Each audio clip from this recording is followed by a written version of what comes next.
Hello प्यारे बच्चों, कैसे हो आप सभी लोग। आज की इस वीडियो के अंदर अपन 4.5 एक्सरसाइज शुरू करने वाले हैं। तो चलिए जल्दी से शुरू करते हैं। Exam the consistency of the system of the equation in exercise 1 to 6।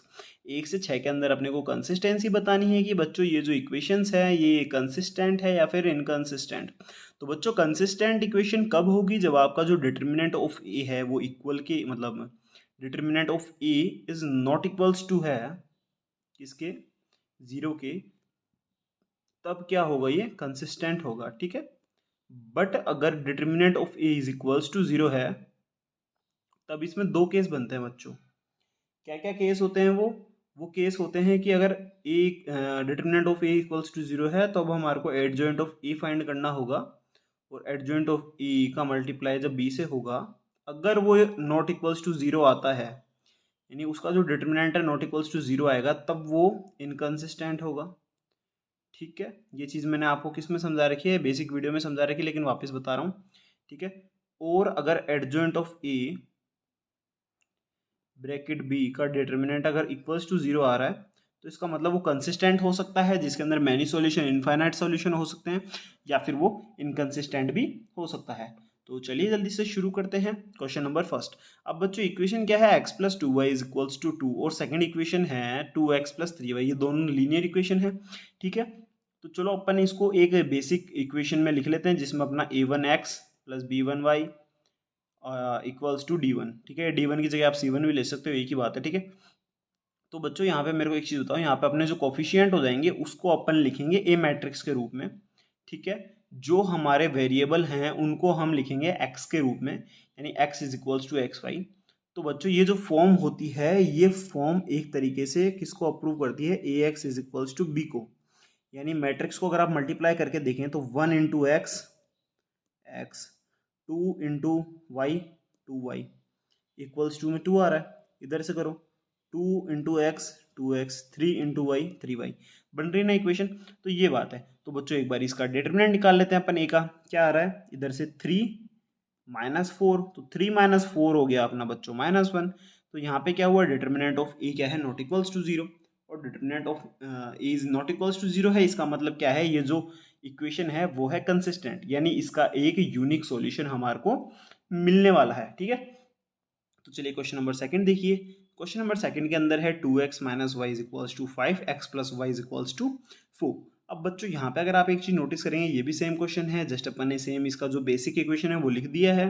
ए के रूप में हमने इसके सारे कोफिशिएंट को इस तरीके से लिखा है, जिसमें अपना 2 -1, उधर से 1 और इधर से 1। ठीक है।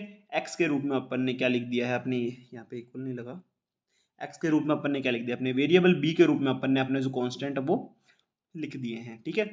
वही सेम चीज होगी, यहाँ पे भी अपने को डिटरमिनेंट फाइंड करना पड़ेगा ए का। तो करो 2 2 मल्टीप्लाई 1, फॉर्मूले का minus, and -1 multiply 1 -1।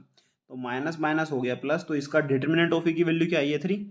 Then what is it, determinant of A is not equals to zero. इसका मतलब क्या है, ये कंसिस्टेंट है। और कंसिस्टेंट क्यों है, because this is a non singular matrix. ठीक है। इसलिए ये कंसिस्टेंट है, इसलिए इसका एक यूनिक सॉल्यूशन होगा। तो अब इसी के साथ एक बार इसका जो क्वेश्चन नंबर थर्ड है वो भी देख लीजिए। वो थोड़ा डिफरेंट है, इसलिए आपको देखना जरूरी है। x plus three y is equals to 5, 2x plus 6y is equals to 8। बच्चों यहाँ पे भी सेम इक्वेशन है, इक्वेशन का तरीका वही है, लेकिन इसमें सॉल्यूशन थोड़ा दूसरा देखने को मिलेगा। अगर आप बच्चों 10वीं क्लास को याद करोगे तो अपन इसमें कैसे निकालते थे कि a upon a2 is equals to b1 upon b2 is equals to c1 upon c2। और फिर उसमें इक्वल करते थे कि a1 upon a2 is equals to b1 upon b2 is not equals to c1 upon c2। तो उसमें infinite solution but many solution, ऐसा कुछ आता था ना। तो बच्चों वही चीज़ है, बस वो अपन यहाँ पे क्या कर रहे हैं, मैट्रिक्स के रूप में फाइंड कर रहे हैं। ठीक है। तो देखो कैसे है, यहाँ पे अपन ने क्या किया, सिंपली इसको बेसिक फॉर्मूले में लिखा। ठीक है। ए का मतलब क्या है, जितने भी कोफिशिएंट है अलग अलग वेरिएबल के वो अपन ने यहाँ पे लिख दिए हैं।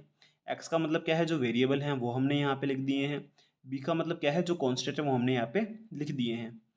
पहली इक्वेशन से एक्स से यहाँ पे 1 आ गया, पहली इक्वेशन से 3y से यहाँ पे 3 आ गया, सेकंड इक्वेशन से 2x से 2 आ गया, और सेकंड इक्वेशन से 6y से 6 आ गया।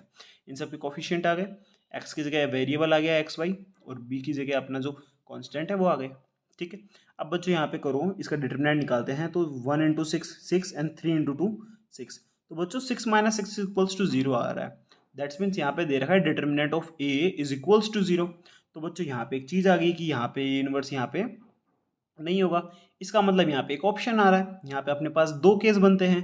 अपने को केस चेक करना है कि adjoint of A bracket B, B का मतलब है बच्चों कांस्टेंट, यानी एडजॉइंट ऑफ ए का मतलब है, यानी जो पहला जो अपना कांस्टेंट जो कोफिशिएंट का जो मैट्रिक्स है उसका एडजॉइंट ऑफ ए निकालेंगे, फिर उसको मल्टीप्लाई करेंगे कांस्टेंट ऑफ मैट्रिक्स से, ठीक है। और उसका फिर अपने को डिटरमिनेंट चाहिएगा, ठीक है। तो देखो एडजॉइंट ऑफ ए क्या होता है बच्चों, एडजॉइंट ऑफ ए फाइंड करने के लिए क्या करना पड़ेगा, सिंपली अपने को जो अपने को टर्म दी हुई है, क्या जो अपने को ये मैट्रिक्स दिया हुआ है, इसको क्या करना है, जस्ट इसके ये वाले साइन मतलब ये जो वाली टर्म है इनको अपोजिट कर दो, इंटरचेंज कर दो, और ये वाले जो साइन है यानी अपोजिट डायगोनल के जो वर्ड्स हैं या फिर जो लेटर्स हैं या जो एलिमेंट्स हैं इनको क्या करना है, इनके साइन चेंज करने हैं। अगर ये पॉजिटिव है तो इनको नेगेटिव करना है, अगर ये नेगेटिव है तो इनको पॉजिटिव। जैसे 6 1 को रिप्लेस करके अपन ने 6 1 कर दिया, मतलब 1 6 को रिप्लेस करके 6 1 कर दिया। यहाँ पे +3 +2 है तो यहाँ पे -3 और -2 इसको कर दिया, तो ये अपना एडजॉइंट ऑफ ए आ गया। ये बच्चों 2 के लिए जो 2x2 का मैट्रिक्स होता है डायरेक्ट फॉर्मूला होता है इसमें, ठीक है। 3x3 के लिए अपने को सॉल्व करना पड़ता है, ठीक है। अब इसको सिंपली मल्टीप्लाई करेंगे ए और बी के साथ, तो बच्चों नया मैट्रिक्स ही आएगा 6 × 5 30 -3 × 8 8 3 24, तो माइनस का 24। अब -2 × 5 -10 एंड 1 × 8 8, तो कितना हुआ, ये तो हो गया 6 एंड ये हो गया -2। अब बच्चों यहाँ पे अपने को क्या करना है, अब यहाँ पे सिंपली अपने को निकालना है इसका मैट्रिक्स। अब मैट्रिक्स निकालेंगे। अब यहाँ पे बच्चों अगर आप एक चीज़ नोटिस कर पा रहे हैं तो ये क्या है, 0 के इक्वल हमारे पास नहीं आ रहा है। This is not a zero matrix, that's why this is a inconsistent system. समझ में आ गया, इसलिए ये क्या है, एक इनकंसिस्टेंट सिस्टम है। तो बच्चों अगर वीडियो पसंद आई तो प्लीज़ चैनल को लाइक शेयर सब्सक्राइब जरूर कीजिएगा। मिलते हैं फिर नेक्स्ट वीडियो में, तब तक के लिए गुड बाय।